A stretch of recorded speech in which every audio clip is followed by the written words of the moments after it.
Sehemu ya tatu ni nani? Nani? Wakristo walei. Sasa wewe uko kwenye sehemu hii.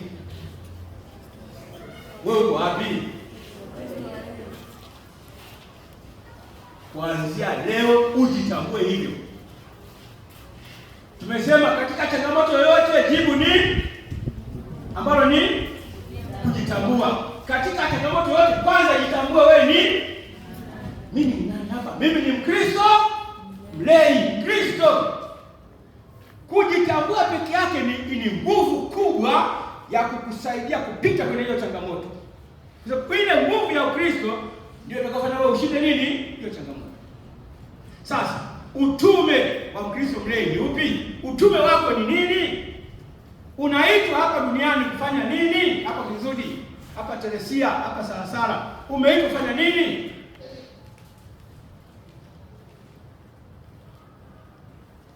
Kushuhudia. Sawa eh?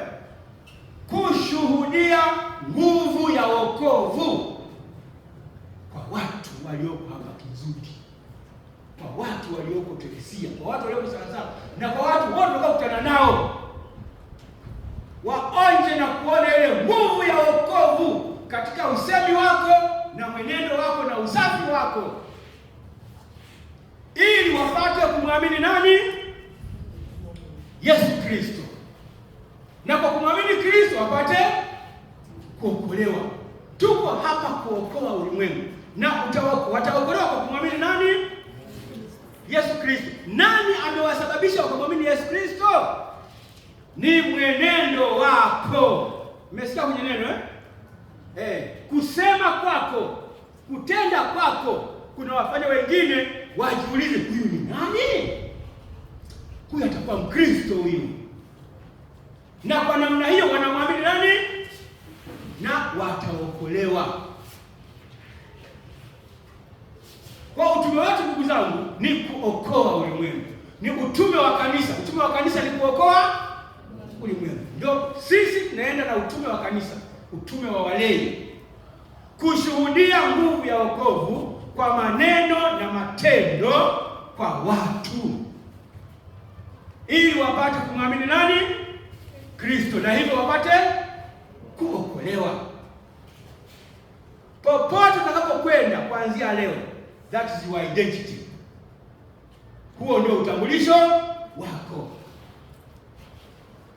Na nguvu ya utambulisho huu lazima ilishwe. Hayo maisha ya Ukristo lazima ilishwe. Inalishwa na nini? Inalishwa na nini? Haya, tunaenda pole pole. Wala msiogope. Ekaristi takatifu ni chemchemi na kilele cha maisha ya Ukristo. Si mnakumbuka eh? Mnakumbuka eh? Ukristo wetu, maisha yale ambayo tunaenda kushuhudia yanalishwa na Ekaristi takatifu. Sasa twende taratibu. Jinsi ambavyo kuhudhuria liturujia ya misa, liturujia ya Ekaristi kunavyoimarisha maisha yetu, mpaka tunaambiwa sasa nendeni mkamshuhudie Kristo, nendeni kwa amani na kumtumikia Mungu. Kutoka pale tunakwenda kushuhudia ulimwengu kwa maneno na matendo yetu. Sasa hebu tuangalie liturujia ambayo ndio chemchemi na kilele cha maisha yetu ya ushuhuda, cha Ukristo wetu, cha identity yetu.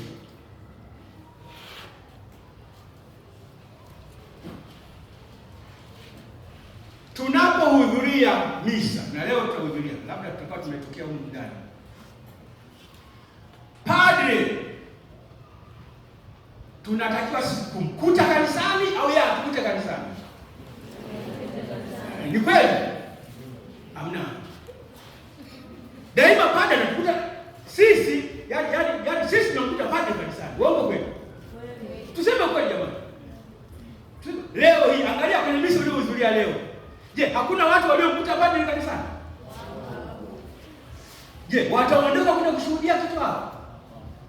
Tueleweje?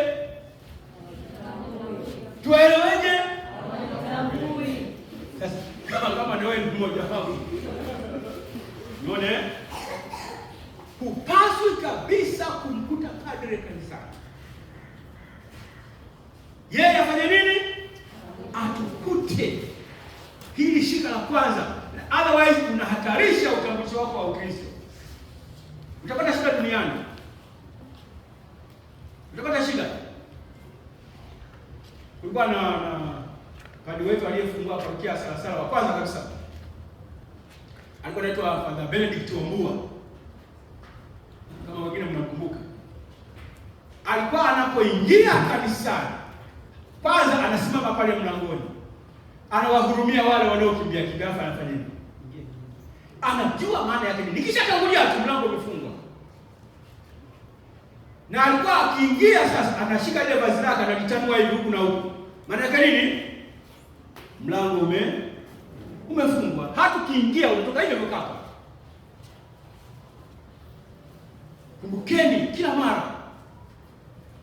Wahi sana pale akukute kanisani. Sasa akishaingia kanisani, yeye ndio star. Sawa eh? Yeye ndio nyota. Hapaswi mwingine kuonekana zaidi ya nani? Ya padre ambaye ni Kristo. Lakini kule ndani kuna mtu anataka waonekane zaidi kuliko padre. Wewe kweli? Sasa wanakwaya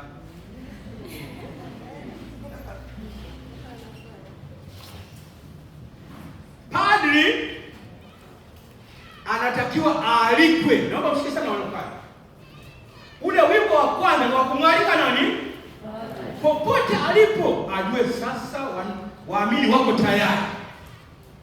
Wanamwalika, anakuja sasa. Anakuja. Akishafika altareni, akamaliza na ubani, akasimama pale, kwaya mwisho wa kumwalika. Au mnaendelea kumwalika? Sasa mbona mnaendelea mpaka kumaliza beti sita? Huo sio mwaliko sasa, au sio? Hapo mnachukua nafasi sio ya kwenu. Attention ya watu sasa iwe kwa nani? Kwa padre, kwa Kristo amekuja. Kwa mwingine yote lazima aondoe attention yake, aondoe uwepo wake, sawa eh? Naomba mshike sana hivi. Otherwise watu wanazidi kuchanganyikiwa.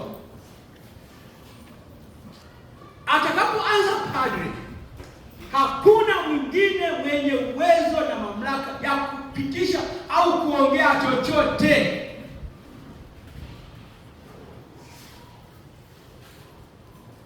Sasa saa ile attention yote kwa nani? Tunataka kuchota yale maisha, kuchota ile nguvu ya wokovu, kuichota. Akili yako yote sasa iko pale mbinguni. Mbingu imeshuka, ni pale sasa kuchota. Ili ukitoka ukienda duniani unayo ile nguvu sasa. Umeelewa eh? Sasa mmekaa, alafu wakati akili yote kwa padre, anaingia mtu pale na viatu. Akili yake inaenda kwa padre. Inaenda kwa nani? Ole wake huyu. Ole wake mtu huyu. Kwa sababu gani? Amekukwaza wewe uliye mdogo. Yesu anasema anayemkwaza mwingine afanye nini? Afungiwe na kutupa. Maana yake nini? Afadhali afe. Ndio maana yake. Asiendelee kukwaza wengine. Kwa kama umechelewa, ndugu zangu, jitahidi sana utakapoingia. Kama huko nyuma. Kama ni viatu vya mkongo, vua. Usiwa distract walio kule ndani. Ni hatari kwako. Leo tulikuwa kanisani. Pande moja wanakaa na baba, pande nyingine wanakaa na mama, kama pale Salasala pale. Lakini toka tumeanza, pande wa kina baba macho hivi. Atatoka na kitu huyu. Tumueleweje? Hajitambui. Unayejitambua unajua hapa nimefika, akili yangu ni moja tu, altareni.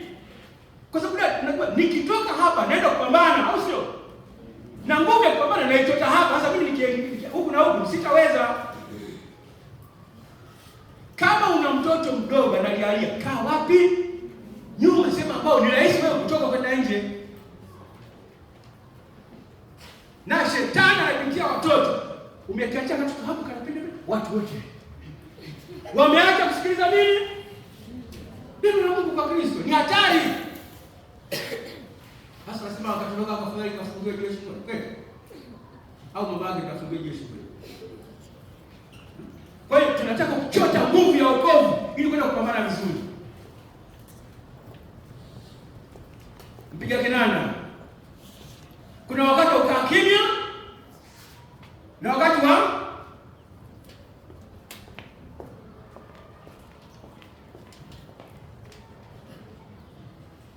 mpiga kinanda, sawa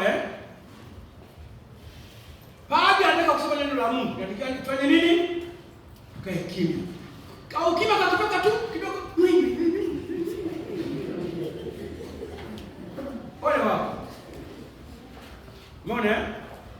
Kwa hiyo hatua ya kwanza ya semina ya leo pamoja na mengi tuliyoandaa ni tujitambue kama nani? Wakristo. Mengine yote tutapambana nayo tukijitambua. Sawa kuna hayo ambayo tunataka tuyafanye tujitambue. Halafu kuna mada zingine zitakuja afya njema ya uzazi wako. Sio afya ya uzazi. Sawa uzazi wenye afya, sio afya ya uzazi. Mind you, uzazi wenye afya. Unajua kuchanganya maneno unapotoka. Watu wana nia zao. Afya ya uzazi. Maana yake lengo sio uzazi, lengo ni afya. Unaona? Lengo sio uzazi, lengo ni afya.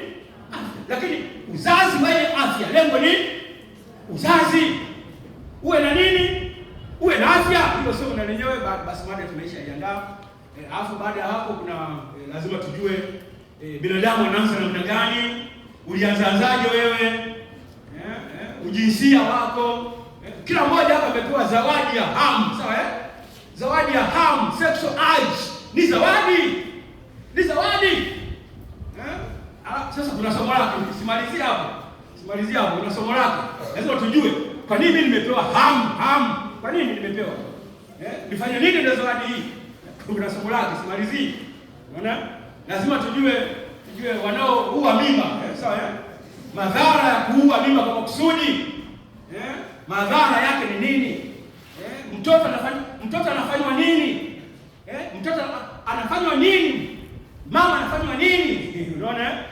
Sio tunajiendea. Madhara ya kutumia uzazi wa mpango majira haya madawa. Hii mada tumeiandaa, sawa Lakini leo ndio tuweze kumaliza kila kitu, sawa Alafu komesha kuliko yote ni upuuzi wa kusugua kondom. Upuuzi! Ni upuuzi tu. Upuuzi tu. Nasugua kondom kwa kutumia vyombo vya uzazi. Ujinga! Batiani muda umeisha. Tumsifu Yesu Kristo.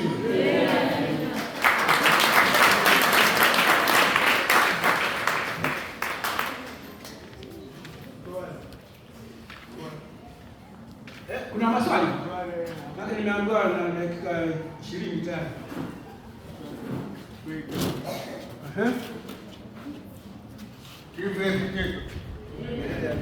Hapa itatwali moja tu.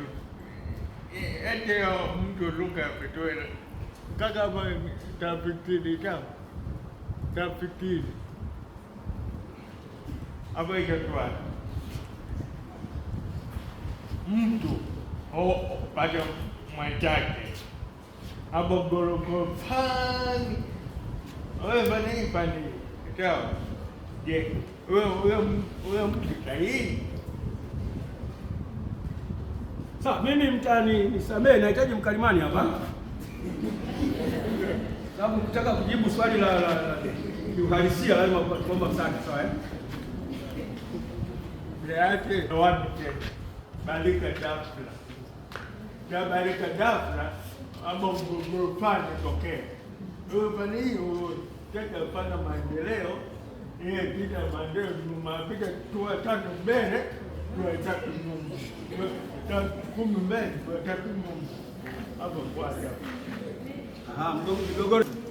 migogoro ya ndoa msingi wake ni jinsi ulivyoingia kwenye ndoa. Uliingiaje? Unaona? Uingie kwenye ndoa ukijitambua. Sawa Na uijue ndoa maana yake. Maisha ya ndoa, ndugu zangu, maisha ya ndoa very simple kwa kutamka. Maisha ya ndoa ni kupendana na kuheshimiana. Simple. Hamna zaidi hapo. Kupendana na kuheshimiana. Hakuna shida itakayofanya kwamba usimpende. Haipo. Ije shida mimi nakupenda tu. Unaona? Ije namna gani na kuheshimu tu. Sasa uwezo wa kupenda na kuheshimu sio wa kibinadamu. Naomba muelewe. Unapewa na Mungu. Uwezo ule wa kumpenda na kumheshimu unapewa na Mungu. Unajua hakuna maisha katika ndoa, bali yako maisha ya ndoa. Sasa ukiingia kwenye ndoa ukaishi maisha yako, umerudi. Unataka uishi maisha ya ndoa. Uingizwe kwenye ndoa, huingii mwenyewe, unaingizwa kwenye ndoa. Kwa mume, kwa mwanaume, hujipeleki, unapelekwa. Umeelewa? Usijipeleke, utapata shida. Mwanamwali anapelekwa kwa bwana harusi. Unapelekwa wewe mwanamke, unapelekwa, usijipeleke. Umeelewa? Shida inakuja umejipeleka mwenyewe tu. Hapo umepunguza thamani yako.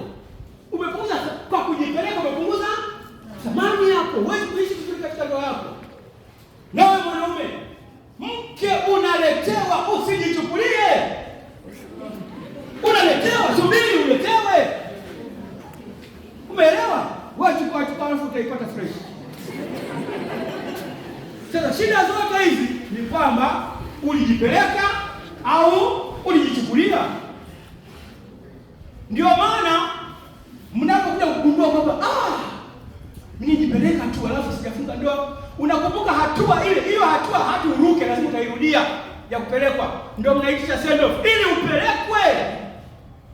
Na send off zote ni kwa sababu ufanya nini? Tena unarudi kwanza nyumbani kwenu, send off wakupeleke. Ndio unafurahi kwa sababu umefanya nini? Umepelekwa. Usijiendelee tu. Umeelewa? Yeye ndio mimi siwazuri ndio. Jipeleke.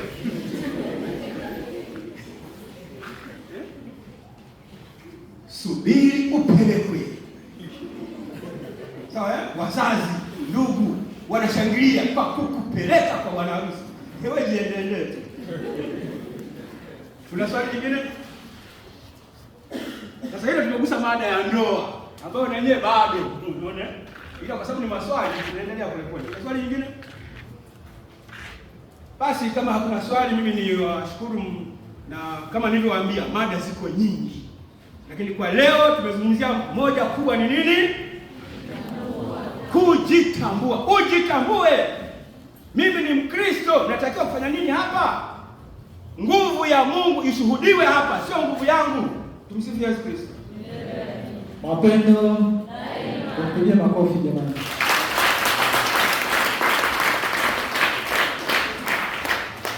Sawa, tunakushukuru mwalimu. Naomba nimkaribishe mwalimu Benchi naye kwa usijipeleke. Tunasikia.